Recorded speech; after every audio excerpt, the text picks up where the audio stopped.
Welcome to the Top 10 Garden Show with Ken Lain. Listen to Ken's tips, tricks, and garden shortcuts guaranteed to make your gardens more beautiful than ever this year. Now, welcome your host, Ken Lain.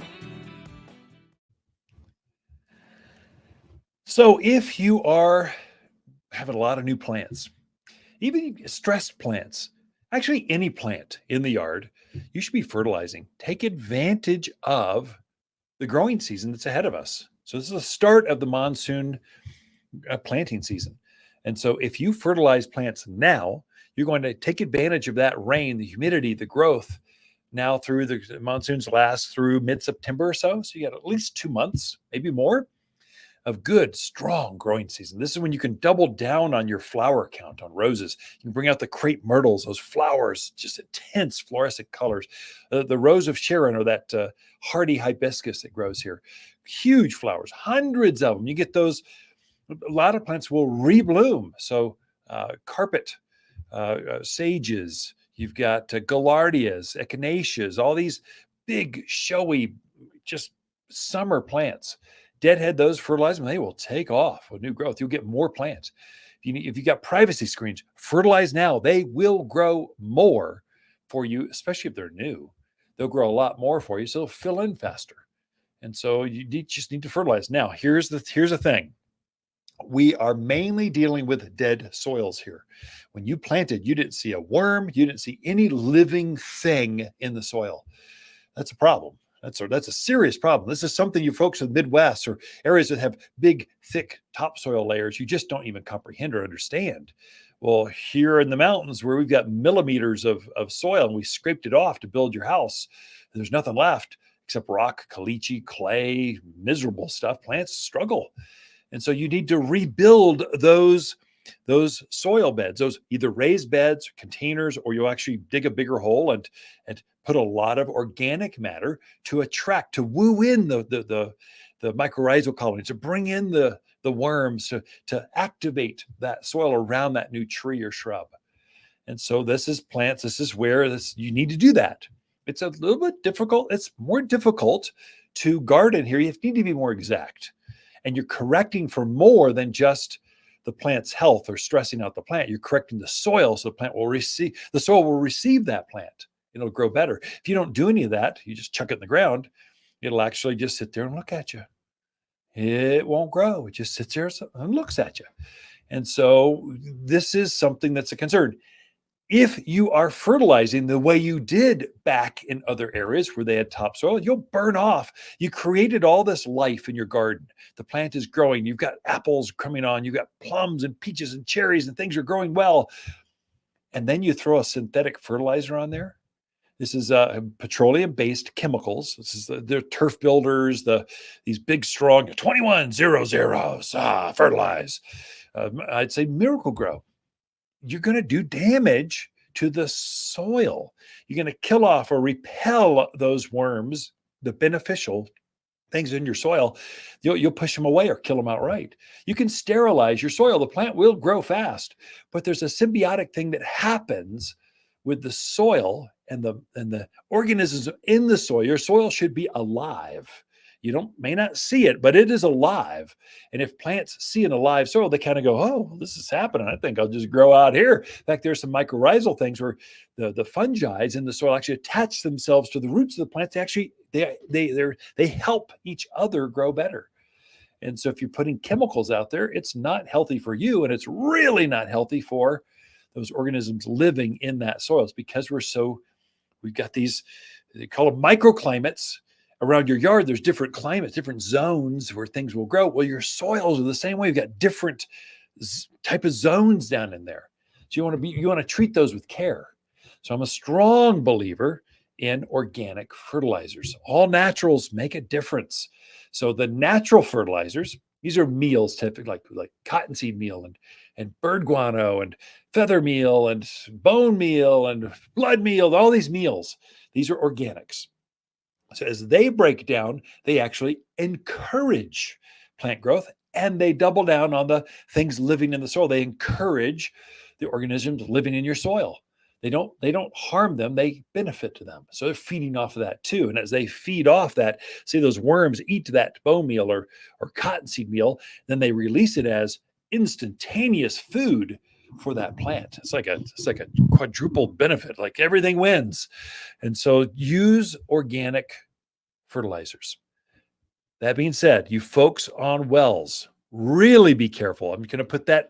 You've got a straw in the ground and you're pulling the water out of the ground. You have the ability to poison yourself. So you don't want chemicals on your gardens to leach down and get into your water table, especially if you got a real shallow water table. So I've got a property, the water table's at 64 feet. I mean, it's got a hand dug well on the property. Yeah, we punch it deeper, but you can see the hand, it's rock lined. It's just, wow, that's pretty cool. And you see the water right down in there. That you could poison yourself. So be careful. Don't use synthetic fertilizers. The reason is they release so quick. So you put a Scott's turf builder, the water comes in, afternoon rain, releases all of that food all at once. It says it's got a 30-day release, but it can actually, if you get enough rain. I've had over 2 inches of rain in my yard this week. It can release all of it at once. In fact, a lot of it will flush and go right downstream in those dry beds as it starts to run. And so a lot of it's lost. That's why they've got to compensate by making a lot higher, which is 21% nitrogen. It's 20% phosphorus. They got to put more because it's so liquefied. It liquefies so easily. An organic breaks down much slower over a very long period of time. So the typical organic will release consistently over a 3-month period. Whereas an organic, the most really, unless you encapsulate it in silicones or do some weird funky science stuff to it, releases within 30 days, if not sooner. Water solubles like Miracle-Gro release now, like in days, and then it's gone. The next time you water, it's like flushes through. And so you really do want to use an organic, granulized organic fertilizer. So this is kind of my thing. I'm on my soapbox. I also like the science of organics. Organics are complicated. So I'm trying to simplify this for my gardeners that garden in my zone, this central highlands area of Arizona. They come in and I sell truckloads of organic fertilizer. The original was a 744 all-purpose plant food. It's cottonseed meal, bird guano, some iron, sulfur, and it's all granulized so that when you spread it, it goes right to the rock. You don't have to work it in. The rains and your irrigation will slowly break it down over the next 3 months. This is really important for plants that are new. They like a consistent, easy, just consistent fertilized food, plant food.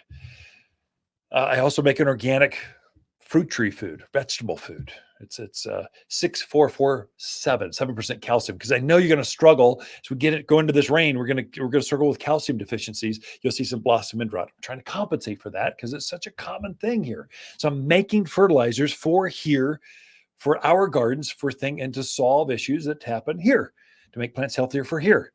And none of them are going to burn off your worms. Here's a thing that gets confusing for you new gardeners. Yeah, but Ken, I put some fertilizer out there. I put coffee grounds out. Coffee grounds are not a fertilizer. It might be an organic material, but there's no nutritional value. In fact, we've done some science with this at the university level. All coffee grounds do is they lower the pH a little bit, and that is it, and only for a moment. There's no real nutrients of feeding, fertilizing the plant. Maybe the worms could get a buzz off of it, but there's no plant food in it. If you're just using manures, yeah, but I've got goats and I spread goat nuggets everywhere. Well, that's good. Manures are high in salt. You kind of want to pre-compost them before you spread them out in the yard, or the salt is not good for roots or for worms or for anything else in the soil. You want to leach that out over here, and then after you've got all leached out, then you go spread it around. Manures are mainly nitrogen. So that's green growth. So nitrogen's leaf. That's why lawn foods are generally all nitrogen with the 00, 2100 is a lawn food. Well, you want more than nitrogen, especially now. If you want roots, you want some of that middle number. That's phosphorus. So nitrogen, phosphorus is for roots and fruits. If you want bigger tomatoes, give it that middle number. The last number, potash or nitrogen, phosphorus, potash, that's for disease resistance. The thickness of the leaf, the stem's sturdiness. So nitrogen, phosphorus, you want a balanced fertilizer here, not just nitrogen or manure. You want to kind of balance that thing out. So there's a place for both. So anyway, I can go deep into fertilizer. The main point now here is fertilize now. Take advantage of the rain. You can't do it enough. Don't use synthetics. Use organics. Come get my 744 all-purpose food. If you just don't know what to do, it will make a difference. You'll get better, healthier plants. Be back with more information right after this. Wondering why the grass is always greener on the other side? Well, it's probably because your neighbor used the all-purpose fertilizer from Water's Garden Center. Monsoon is right around the corner, and it's the perfect time to feed your plants. Water's all-purpose fertilizer is the only organic made especially for Arizona mountain soils. Don't buy a bunch of different fertilizer for your flowers, veggies, trees, or grass. This one does it all. The plants on your side will be happier, healthier, well, greener. Safe, natural, organic. Water's Garden Center in Prescott.